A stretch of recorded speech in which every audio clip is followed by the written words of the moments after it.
لله نحمده ونستعينه ونستغفره ونؤمن به ونتوكل عليه ونعوذ بالله من شرور أنفسنا ومن سيئات أعمالنا من يهده الله فلا مضل له ومن يضلل فلا هادي له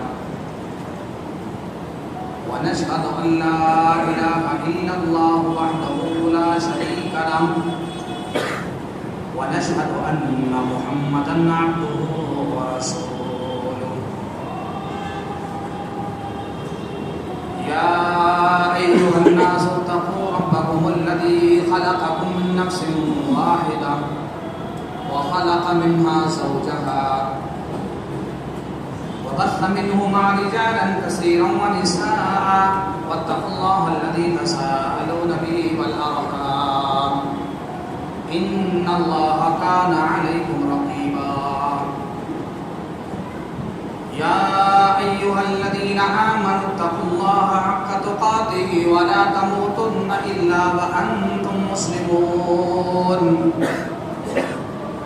يا أيها الذين آمنوا اتقوا الله وقولوا قولا سديدا يصلح لكم أعمالكم ويغفر لكم ذنوبكم ومن يطع الله ورسوله فقد فاز فوزا عظيما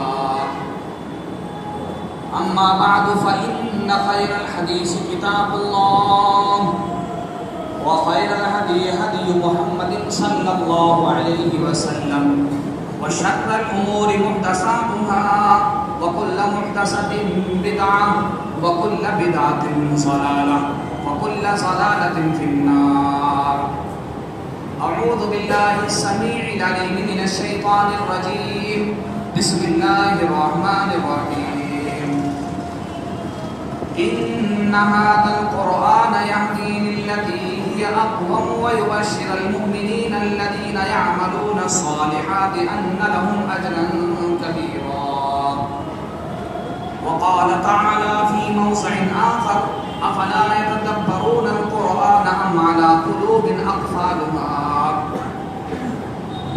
رب اشرح لي صدري ويسر لي أمري واحلل عقدة من لساني يفقهوا قولي رب زدني علما اللهم رب زدني علما سبحانك لا علم لنا إلا ما علمتنا إنك أنت العليم الحكيم اللهم أرنا الحق حقا وارزقنا اتباعه وأرنا الباطل باطلا وارزقنا اجتنابه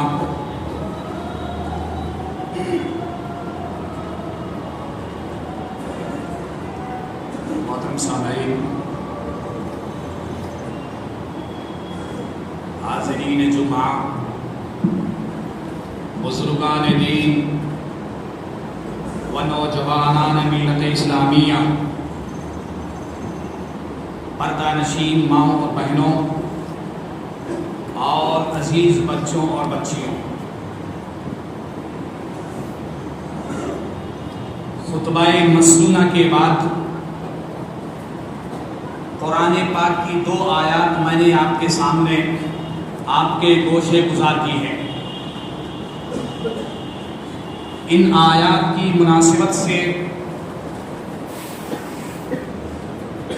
قرآن مجید کی اہمیت و فضیلت اور دوری کے اسباب و نتائج اس موضوع پر آپ کے سامنے خطاب کروں گا۔ اللہ تعالیٰ سے میں دعا کروں کہ پروردگار ہم سب کو عمل کرنے کی توفیق عطا فرمائے۔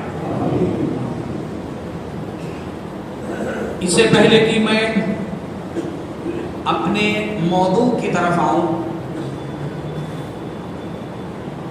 تمام قسم کی تعریف و توصیف، تقدیس، کبریائی و بڑائی، عزت و جلالت، رفعت و بلندیت اس اللہ تبارک و تعالیٰ کے لیے لائق اور زیبا اور سزاوار ہے جس ذات نے بنی نوع انسان کی تخلیق کی، انسان کو عدم سے وجود بخشا، انسان کو دیکھنے کی، سننے کی، صحیح اور غلط میں تمیز کرنے کی صلاحیت پیدا کی، اللہ کی کبریائی کو اور اس کی بڑائی کو جتنا بیان کیا جائے کم ہے۔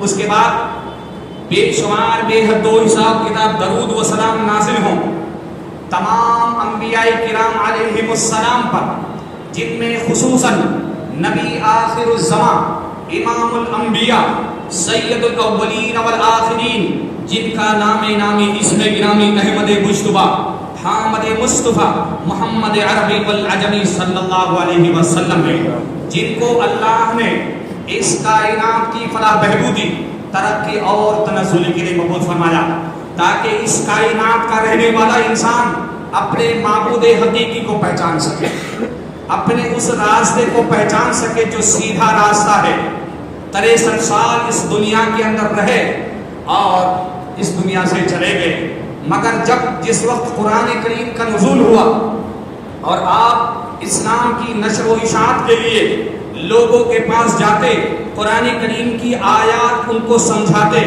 اور دین اسلام کے متعلق لوگوں کو روشناس کراتے، تو آپ کو کوئی جادوگر کہتا، کوئی کاہن کہتا، کوئی شاعر کہتا، یعنی آپ قرآن مجید کی تلاوت جب ان کے سامنے پیش کرتے تو اس طریقے کی فقطیاں وہ آپ کو کستے۔ اللہ تعالیٰ نے فرمایا کہ وما هو بقول شاعر قليلا ما تؤمنون ولا بقول كاهن قليلا ما تذكرون تنزيل من رب العالمین۔ اے محمد صلی اللہ علیہ وسلم، اگر یہ آپ کو کاہن کہتے ہیں آپ پریشان نہ ہوئیے، یہ کسی کاہن کا قول نہیں ہے، وما هو بقول شاعر، یہ کسی شاعر کا قول نہیں ہے، تنزیل من رب العالمین، یہ تو بابرکت قرآن مجید وہ کتاب ہے جس کو اللہ نے نافذ کیا ہے۔ کتب اللہ لأغلبن انا ورسلی، نبی صلی اللہ علیہ وسلم کو نیچا دکھانا، نبی صلی اللہ علیہ وسلم کی امیج کو خراب کرنا، یہ مکہ کے جو بدماش تھے ان کا یہی مشن تھا، لیکن وہ یہ بات بھول چکے تھے، اللہ جو پہلے ہی اعلان کر چکا تھا، کتب اللہ لأغلبن انا ورسلی، اے محمد صلی اللہ علیہ وسلم، میں اور میرے رسول ہم ہی غالب ہو کر رہیں گے، ہم ہی جیت کر رہیں گے، دشمنان اسلام جھک جائیں گے، دنیا کے اندر ذلیل و خوار ہوں گے اور یہ کامیاب نہیں ہو سکیں گے۔ ورفعنا لک ذکرک، اے محمد صلی اللہ علیہ وسلم، ہم نے تیرے ذکر کو بلند کیا، تیرے مقام مرتبے کو اونچا کیا، تجھے وہ مقام عطا کیا کہ اس کائنات کے اندر وہ مقام کسی کو عطا نہیں کیا۔ ناظرین، قرآن مجید کے متعلق آپ کے سامنے میں گفتگو کرنا چاہوں گا خطبہ مسنونہ کے بعد۔ اس کے بعد اب آئیے میں آپ کو لے کے چلتا ہوں۔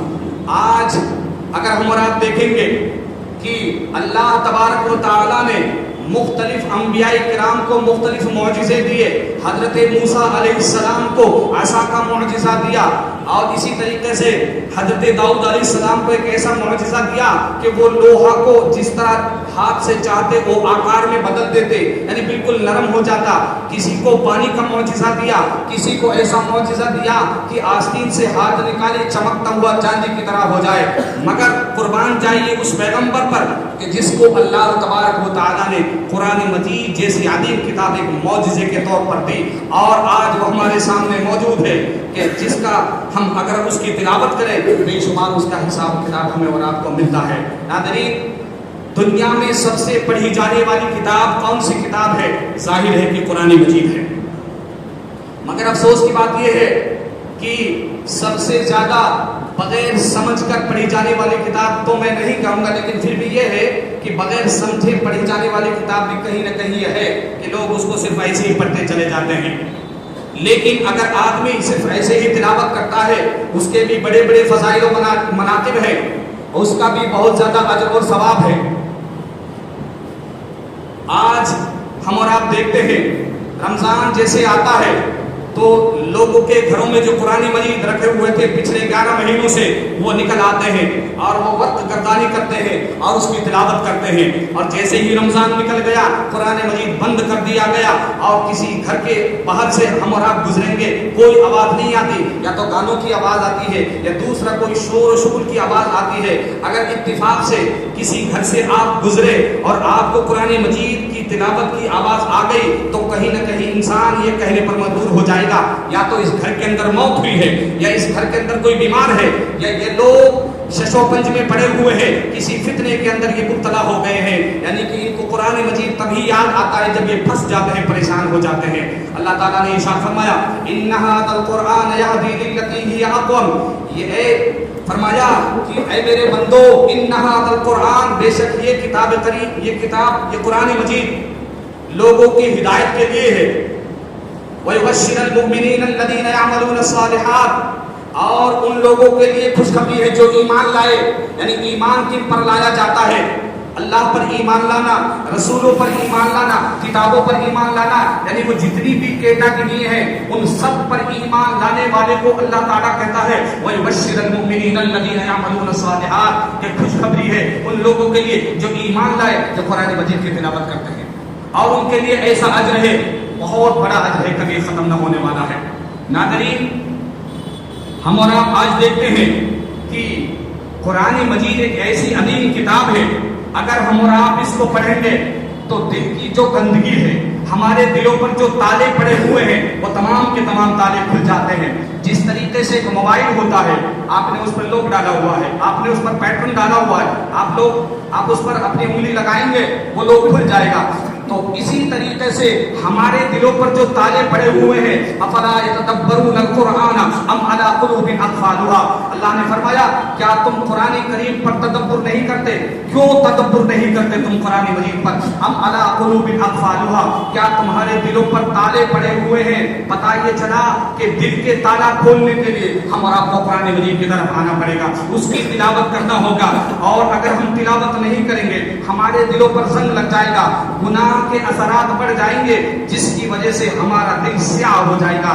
اسی لیے اللہ کے نبی اکرم صلی اللہ علیہ وسلم نے ارشاد فرمایا ان المؤمن اذا اذنب كانت نقطة سوداء في قلبه فإن تاب ونزع واستغفر سكن قلبه وإن زادت حتى يعلو قلبه فذلك الرجل الذي ذكر الله عز وجل في القرآن كلا بل ران على قلوبهم ما كانوا يكسبون۔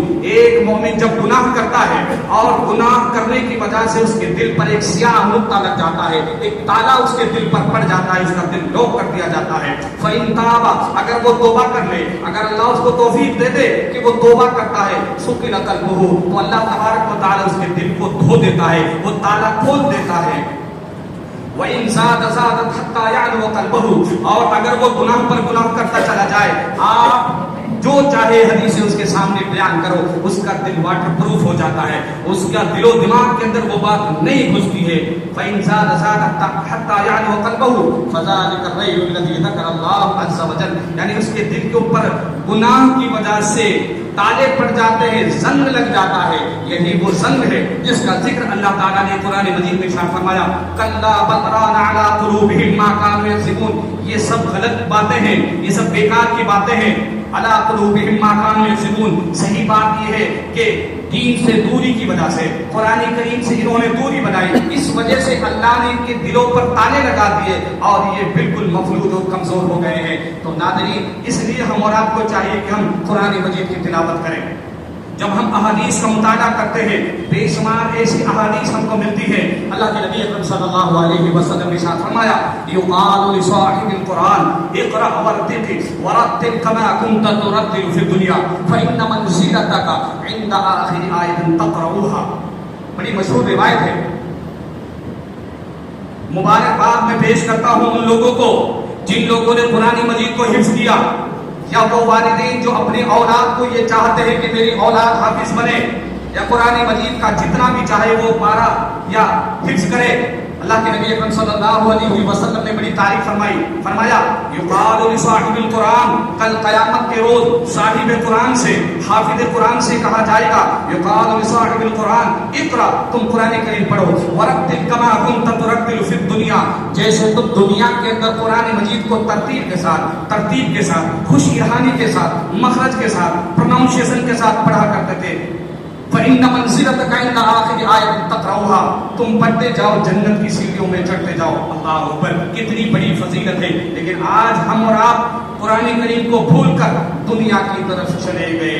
اللہ کے نبی فرماتے ہیں کما كنت ترتل فی الدنیا، جیسے تم دنیا میں پڑھتے تھے ترتیب کے ساتھ، اچھی خوش ارحانی کے ساتھ، ٹھہر کر سکون کے ساتھ، آرام کے ساتھ، ویسے ہی آج تم یہاں پڑھتے جاؤ اور جنت کے بالا خانوں میں تم چڑھتے جاؤ۔ فإن منزلتك عند آخر آیۃ تقرؤها، جہاں تمہاری آخری آیت ہوگی وہی تمہارا ٹھکانہ ہوگا، وہی تمہارا محل ہوگا، وہی تمہاری جگہ ہوگی۔ اس کے علاوہ آپ صلی اللہ علیہ وسلم نے ایک اور روایت ارشاد فرمائی، فرمایا مع السفرة الكرام البررة والذي يقرأ فيه ويتقعد فيه وهو عليه شاق له أجران۔ ابھی جو حدیث میں نے آپ کے سامنے بیان کی ہے، یہ حدیث سن کر جو غیر حفاظ ہیں یا وہ لوگ جو قرآن مجید کے ماہر نہیں ہیں پڑھنے میں، بیچارے اٹک اٹک کر پڑھتے ہیں، ان کو ملال ہوگا، ان کو رنج ہوگا کہ مولوی صاحب نے تو حدیث بیان کی ہے حافظ قرآن کے متعلق، صاحب قرآن کے متعلق۔ آئیے آپ کے لیے بھی حدیث میں رکھتا ہوں، مع السفرة الكرام البررة، اللہ کے نبی اکرم صلی اللہ علیہ وسلم نے ارشاد فرمایا جو شخص قرآن مجید پر عمل کرتا ہے، جو قرآن کریم کی تلاوت کرتا ہے، اس کا مقام اور مرتبہ معزز اور مکرم فرشتوں کے ساتھ ہوگا کل قیامت کے روز۔ مع السفرة الکرام البررة، جو نیک معزز اور بزرگ فرشتے ہوں گے ہائی لیول کے، جیسے آپ دیکھیں گے جبریل ہے، اسرائیل ہے، اسرافیل ہے اور دیگر دوسرے فرشتے، ان کے ساتھ وہ لوگ ہوں گے جو حافظ قرآن تھے۔ لوگ سوال کریں گے اللہ اس نے کون سا ایسا کام کیا تھا، اس کا مقام ہم سے اونچا ہے، اور معزز اور جو جلیل القدر جو فرشتے ہیں ان کے ساتھ ان کا ٹھکانہ ہے، انہوں نے کون سا ایسا عمل کیا تھا؟ تو کہا جائے گا کہ وہ لوگ ہیں جو قرآن کریم کو حفظ کیا تھا، جنہوں نے تلاوت کیا تھا۔ اس کے بعد آگے فرمایا والذی یقرأ فیہ، اور جو انسان قرآن کریم کو یتتعطع فیہ، اٹک اٹک کر پڑھتا ہے۔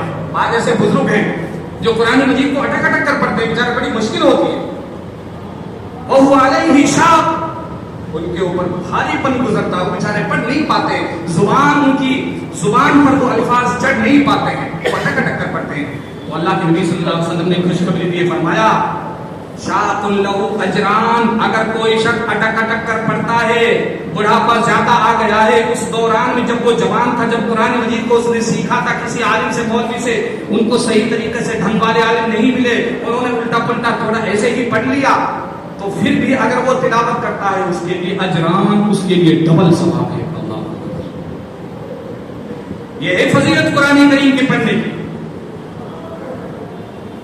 اسی طریقے سے ایک اور روایت ہے، نافع بن حارث، ان کی ملاقات ہوتی ہے حضرت عمر بن خطاب رضی اللہ تعالیٰ عنہ سے عثمان کے مقام پر۔ نافع بن حارث کہتے ہیں اے عمر بن خطاب، مکہ مکرمہ پر آپ کس کو حاکم بنا کر آئے ہو؟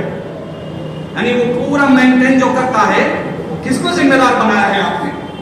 عمر بن خطاب رضی اللہ تعالیٰ عنہ نے کہا ابن ابزی کو میں بنا کے آیا ہوں۔ کہا کہ ابن ابزی کون ہے؟ نافع بن حارث نے کہا کہ ابن ابزی کون ہے؟ بتایا گیا، حضرت عمر بن خطاب نے بتایا ہمارا آزاد کردہ غلام ہے۔ کہ آپ آزاد کردہ غلام ہیں؟ ایک غلام کے اندر یہ کوالٹی کہاں پائی جاتی ہے کہ وہ معاشرے کو چلا لے، وہ سیاسی رہبر بن جائے؟ یہ کوالٹی ایک کیسے پائی جاتی ہے غلام کے اندر؟ عمر بن خطاب رضی اللہ تعالیٰ عنہ نے آگے کون سا جملہ کہا؟ فرمایا انه قارئ لکتاب اللہ وانه عز وجل وانه عالم بالفرائض۔ وہ غلام ضرور ہے، دنیاوی اعتبار سے اس کی مقام مرتبہ، اس کی حیثیت ضرور کم ہے، مگر انه قارئ لکتاب اللہ، کوالٹی یہ ہے وہ قرآن کریم کا قاری ہے۔ وانه عالم بالفرائض، اور دوسری کوالٹی یہ ہے کہ وہ عالم ہے، عالم بالفرائض، تمہارا رہبر ہے۔ آج ہم آپ دیکھتے ہیں کہ عالم لوگ اس کو اپنے اشارے پہ نچاتے ہیں، گویا کہ ریموٹ میرے ہاتھ میں جیسے کہوں گا ویسے اس کو کرنا ہوگا وغیرہ وغیرہ۔ عمر بن خطاب رضی اللہ تعالیٰ عنہ کو جب ہم پڑھتے ہیں شیطان کی بھی روح کام جاتی ہے، وہ بھی راستہ چینج کر لیتا ہے، وہ کہتے ہیں کہ نہیں یہ غلام ضرور ہے، یہ عالم بالفرائض ہے اور قاری ہے۔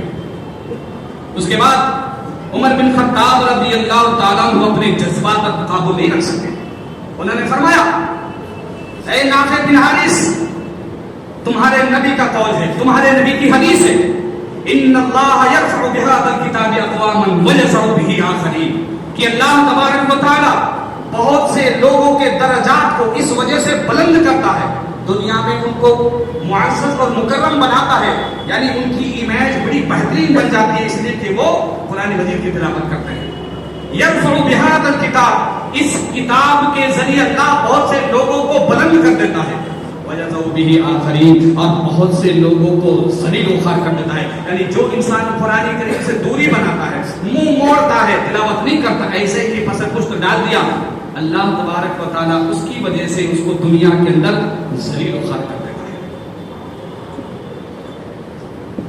اسی لیے ناظرین، ہم اور آپ کو چاہیے کہ ہم قرآن مجید کی تلاوت کریں، اور اتفاق سے وہ لوگ جو قرآن مجید نہیں پڑھے ہوئے وہ قرآن مجید سنیں. یہاں تراویح ہوتی رہتی ہے، بعض لوگ ہیں کہ تراویح پڑھ لیا نہیں تو نہیں، بعض لوگوں کے نزدیک ویلو نہیں، نیت بن گئی، سورہ فاتحہ مکمل ہو گئی، ادھر باتیں چل رہی اور روکنے والا کوئی ہے نہیں، وہ باتیں کر رہے ہیں، ادھر قاری صاحب تلاوت کر رہے ہیں. آپ کو معلوم ہے فرشتے سنتے ہیں. تو میں کہہ رہا تھا کہ جو لوگ قرآن مجید نہیں پڑھے ہوئے، اتفاق سے انہوں نے نہیں پڑھا، بڑھاپا آ گیا وہ پڑھ بھی نہیں سکتے، ایسے لوگوں کے لیے حدیث لے کے آ رہا. حضرت عبداللہ ابن مسعود رضی اللہ تعالیٰ عنہ کہتے ہیں کہ رسول اکرم صلی اللہ علیہ وسلم نے ارشاد فرمایا اقرأ علی القرآن، اے عبداللہ ابن مسعود مجھے قرآن کریم پڑھ کر سناؤ. اقرأ علی والی کا انصت، اے اللہ کے نبی قرآن مجید تو آپ کے اوپر نازل ہوا ہے، میں پڑھ کے سناؤں؟ بات سمجھ میں نہیں آتی ہے. کہا ہاں مجھے یہ پسند ہے کہ میں سنوں تم سے. فَإِذَا قَرَأْتَ سُورَةَ النِّسَاءِ حَتَّى أَتَيْتَ إِلَى هَذِهِ الْآيَةِ فَكَيْفَ إِذَا جِئْنَا مِنْ كُلِّ أُمَّةٍ بِشَهِيدٍ وَجِئْنَا بِكَ عَلَى هَؤُلَاءِ شَهِيدًا. عبداللہ ابن مسعود بیان کرتے ہیں، کہتے ہیں کہ میں نے سورہ نساء کو پڑھنا شروع کیا اور نبی صلی اللہ علیہ وسلم ایسے نیچے منہ کر کے سنتے جا رہے ہیں قرآن مجید، یہاں تک کہ حَتَّى أَتَيْتَ إِلَى هَذِهِ الْآيَةِ، میں جب اس آیت پر پہنچا فَكَيْفَ إِذَا جِئْنَا مِنْ كُلِّ أُمَّةٍ بِشَهِيدٍ وَجِئْنَا بِكَ عَلَى هَؤُلَاءِ شَهِيدًا. رسول اکرم صلی اللہ علیہ وسلم نے کہا کہ حسب لگ رہنے تو بس، رونے لگ گئے آپ. یعنی قرآن مجید جو سن رہے تھے آپ، اس کا اثر اتنا زیادہ ہوا کہ آنکھیں بہہ پڑی اور قابو نہیں رکھ سکے. اور عبداللہ ابن مسعود کو کہا کہ حسب لگ رہنے تو. ایسی کون سی آیت آ گئی؟ فَكَيْفَ إِذَا جِئْنَا، اے محمد صلی اللہ علیہ وسلم ہم ہر امت پر ایک گواہ بنا کر لائیں گے اور اس امت پر آپ کو گواہ بنا کر لائیں گے. آپ صلی اللہ علیہ وسلم نے جب یہ بھی آیت سنی تو آپ رونے لگے. یہ ہے قرآن مجید کی تاثیر، کس طریقے سے دلوں کو موم کر دیتا ہے، کس طریقے سے دلوں کے اوپر اثر کر دیتا ہے. آپ نے دیکھا ہوگا عرب کے اندر، آج بھی آپ دیکھ لیجئے، جب وہاں تراویح کے دوران میں قرآن کریم پڑھا جاتا ہے تو بعض عربی لوگ زاروں قطار روتے ہیں. جہاں جہنم کے تعلق سے، عذاب کے تعلق سے کوئی آیت آتی ہے زاروں قطار روتے ہیں. ہمارا سسٹم تو یہ ہے کہ ہم تو باتیں کرتے رہتے ہیں پیچھے، اس لیے کہ ہمارے دلوں کے جو تالے لگے وہ کھل نہیں پا رہے. ناظرین، یہ قرآن مجید دلوں کو دھوتا ہے، دلوں کو صاف کرتا ہے، دلوں کے اندر تاثیر پیدا کر دیتا ہے. آپ دیکھ لیجئے حضرت عمر بن خطاب رضی اللہ تعالی عنہ اسلام کے شدید دشمن ہیں، تلوار نکالی اور چل گئے، کہنے لگے کہ میں آج محمد صلی اللہ علیہ وسلم کو قتل کر دوں گا، نعوذ باللہ. تلوار لے کر نکل پڑے. راستے میں نعیم بن عبداللہ یا نعیم بن عبداللہ سے ملاقات ہوتی ہے. وہ بڑے ہوشمند تھے. انہوں نے کہا کہ اے عمر کیا بات ہے آج تلوار لے کر آپ کہاں جا رہے ہو؟ آپ کے تیور اچھے نہیں لگ رہے. کہا کہ میں محمد صلی اللہ علیہ وسلم کو قتل کرنے جا رہا ہوں. کہ کیا؟ نعیم بن عبداللہ نے کیا کہا کہ تم بنو ہاشم اور بنو زہرہ جو قبیلہ ہے، وہاں کے جو جنگجو بہادر لوگ ہیں، ان سے بچ پاؤ گے کیا؟ تم نے فیصلہ تو لے لیا ہے کہ تم قتل کرنے جا رہے ہو، یہ بھی تم نے کیا سوچا ہے کہ بنو زہرہ اور بنو قریش ہاشم سے تم بچ پاؤ گے؟ عمر بن خطاب نے کہا لگتا ہے کہ تم بھی بے دین ہو چکے ہو. کہا کہ یہ بات چھوڑیے، اپنی بہن کے گھر جائیے، تمہارے بہن اور تمہارے بہنوں وہ بھی بے دین ہو چکے ہیں. انہوں نے بھی وہ لوجک استعمال کیا.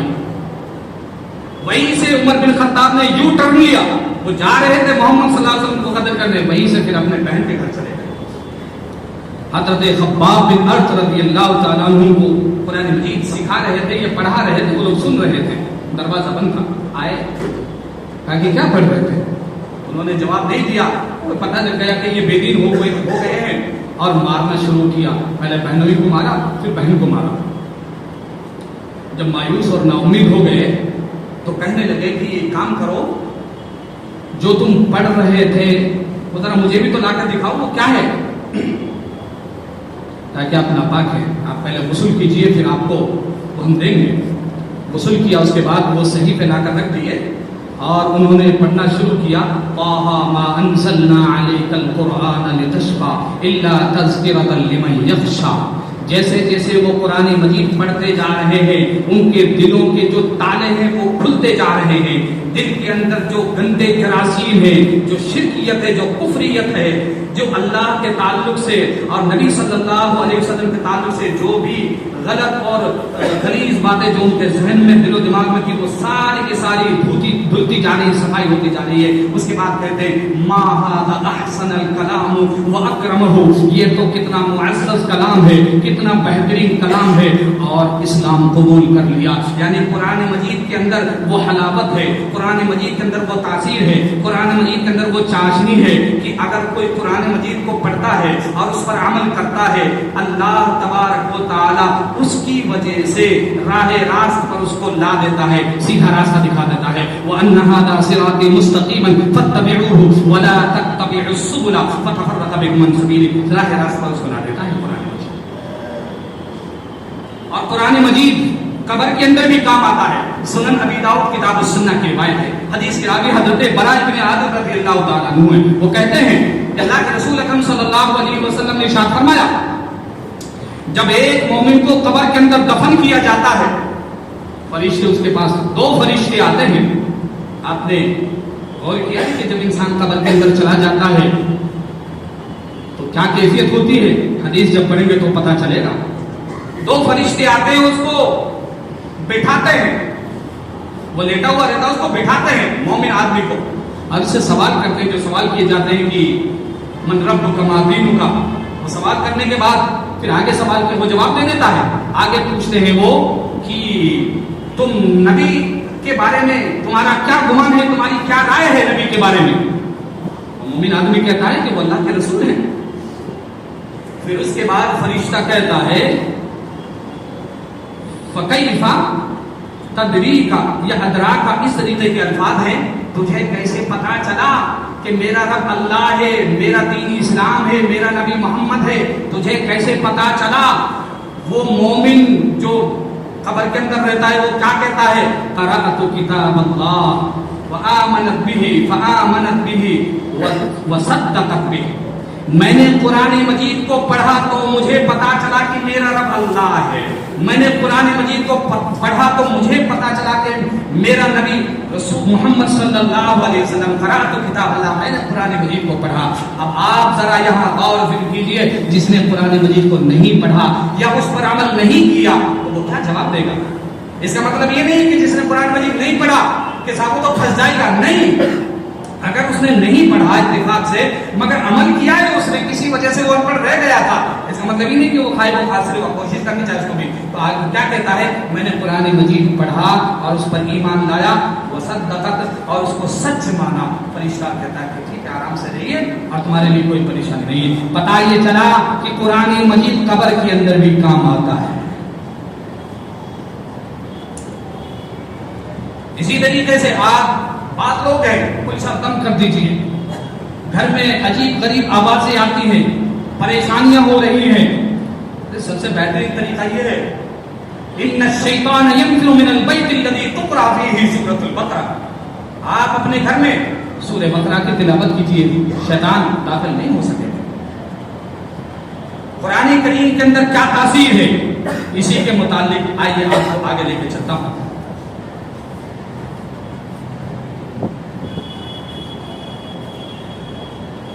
ایک صحابی ہے حر بن قیس, وہ کہتے ہیں کہ عیینہ بن حسن سے جو ان کے رشتے میں ان کے چچا ہوتے ہیں, کہتے ہیں کہ مجھے عمر بن خطاب سے ملوائیے. ٹھیک ہے, ملوا دیتا ہوں.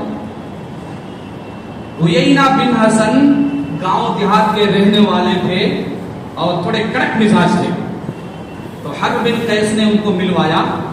تو عمر بن خطاب سے ملنے کے بعد کہتے ہیں کہ یا ابن الخطاب فواللہ ما تعطینا الجزر ولا تحکم بیننا بالعدل. تم کیسے امیر ہو، تم کیسے ذمہ دار ہو، نہ تو تم انصاف سے کام لیتے ہو اور نہ ہی زیادہ ہمیں داد و دہیج دیتے ہو. عمر بن خطاب رضی اللہ تعالیٰ عنہ نے درہ نکال لیا اور مارنے کے لیے ابھی تیار ہی ہوئے تھے. حر بن قیس جو ایک ذی علم آدمی تھے، قرآن مجید کی تلاوت سے سرشار تھے اور اس پر عمل کرتے تھے، فوراً انہوں نے قرآن کریم کی ایک آیت پڑھی، خذ العفو وأمر بالعرف وأعرض عن الجاہلین وإن هذا من الجاہلین. اے عمر بن خطاب، آپ جانے دیجئے، چھوڑ دیجئے اور ان کو معاف کر دیجئے، یہ جاہلوں میں سے ہے. یہ جیسے ہی ان کے کانوں میں قرآن مجید کی آواز گئی، فوراً ہاتھ وہیں رک گیا. یہ قرآن مجید کی تاثیر ہے. اسی طریقے سے ہم اور آپ اور جب دیکھتے ہیں رسول اکرم صلی اللہ علیہ وسلم کی زندگی کو، آپ صلی اللہ علیہ وسلم اپنے گھر میں تلاوت کر رہے ہیں زور زور سے رات کے دوران میں. وہیں پر 3 لوگ آئے، ایک سفیان، ایک اخنس بن شریک اور ایک اور صاحب ہیں، ان کا نام ذہن میں نہیں ہے. وہ تینوں لوگ آئے اور رات میں، اور وہ دشمنان اسلام میں ہیں، مشرک ہیں، نبی صلی اللہ علیہ وسلم سے شدید دشمنی ہے، اور مزے لے لے کر قرآن مجید سن رہے. انہوں نے آپس میں کہا کہ ایسا نہ ہو کہ اور لوگوں کو بھی پتہ چل جائے، پھر یہاں سب آنے لگ جائیں اور پھر وہ ایمان کے اندر داخل ہو جائیں، کل سے تم بھی نہیں آؤ گے، تم بھی نہیں آؤ گے، تم بھی نہیں آؤ گے. 3 لوگ وہی ڈیسائیڈ کرتے ہیں. لیکن جب دوسرا دن آتا ہے، قرآن کریم کی جو ایک مٹھاس ہوتی ہے واپس ان کو زبردستی وہاں کھینچ کے لے آتا ہے. اتفاق سے پھر وہی 3 لوگ اکٹھے ہو جاتے ہیں. پھر کہتے ہیں آپس میں اگر ایسا ہوتا رہا، ہم آتے رہے تو دوسرے لوگ بھی آ جائیں گے. اور وہ آپس میں یہ بھی کہتے ہیں کہ اللہ کی قسم، یعنی وہ اپنے رب کا جو بھی لات الزامات کو جو مانتے تھے اس کی قسم دے کر کہتے ہیں کہ کلام تو بڑا بہترین ہے، مگر ہٹ دھرمی دیکھیے، ان کی بدنصیبی دیکھیے، اس کے باوجود بھی، یعنی وہ والے مثال ہے سمندر کے کنارے پر رہ کر پھر بھی وہ پیاسے کے پیاسے ہیں. کہتے کہ کل کوئی نہیں آئے گا. تیسرے دن ہر آدمی کو یہی لگا کہ سب نے وعدہ کیا تھا وہ دونوں نہیں آئیں گے، میں چلا جاتا ہوں. پھر اتحاد سے دن نمائی کرتے. یہ قرآن مجید کی حلاوت ہے، یہ قرآن مجید کی مٹھاس ہے. اسی لیے ناظرین، ہم اور آپ کو چاہیے کہ ہم قرآن مجید کی تلاوت کریں اور ذکر و اذکار کرتے رہیں. اور اگر ہم نے قرآن مجید کی تلاوت نہیں کی اور ذکر و اذکار ہم نے نہیں کیا تو پھر کیا ہوگا؟ ومن اعرض عن ذکری فإن له معیشۃ ضنکا ونحشره یوم القیامۃ اعمی. اللہ تبارک و تعالی فرماتا ہے جو شخص میرے ذکر سے اعراض کرے گا، میرے ذکر سے منہ موڑے گا، میرے قرآن مجید سے دوری بنائے گا، ومن اعرض عن ذکری فإن له معیشۃ ضنکا، ہم اس کی زندگی کو تنگ کر دیں گے، اس کو فتنوں سے دوچار کر دیں گے. ونحشره یوم القیامۃ اعمی، اور کل قیامت کے روز اس کو اندھا بنا کر ہم لائیں گے، یعنی وہ دیکھ نہیں پائے گا. پھر وہ کیا کہے گا؟ قال رب لما حشرتنی اعمی وقد كنت بصیرا.